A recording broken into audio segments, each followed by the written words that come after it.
Hello, this is Jennifer with Women Loving Jesus, and today we're on Proverbs 7:23. Till an arrow pierces his liver like a bird darting into a snare, little knowing that it would cost him his life. This is closely read with 7:22, which we went over last time, which was talking about this man falling into the sexual temptation of this woman and gave some descriptive words. This is just the second part of it, given even another set of descriptive words. And one of the descriptive words we can pretty much be familiar with, like a bird darting into a snare, that means a bird that has been caught by a trap, which has been some of the descriptive words that's been used in Proverbs before. But the other one, an arrow pierces his liver, might be interesting to you to describe this scenario. Apparently, back during this time, around this time, they felt that the liver was the organ that involved any kind of sexual lust or sexual sin. And so we're saying that she took a weapon and she marked it at this area of his life and she pierced it. She got through.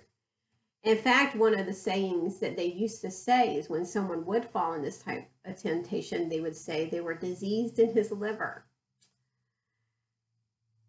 Which meant that he had fallen for sexual temptation. We don't use that and those words now, and that doesn't mean the same.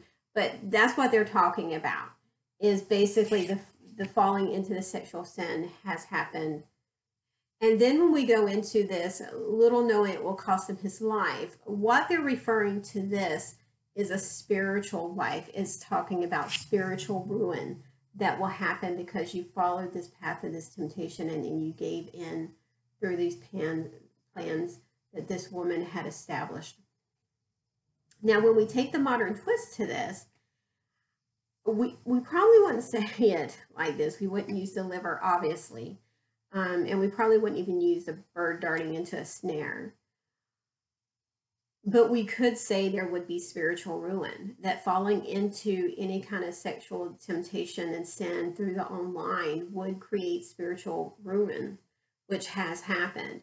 And so we would say it a number of different ways, but the outcome would be the same. It would still equal spiritual ruin. So I thank you for listening today, and I pray that you stay tuned for next week when we continue with Proverbs 7.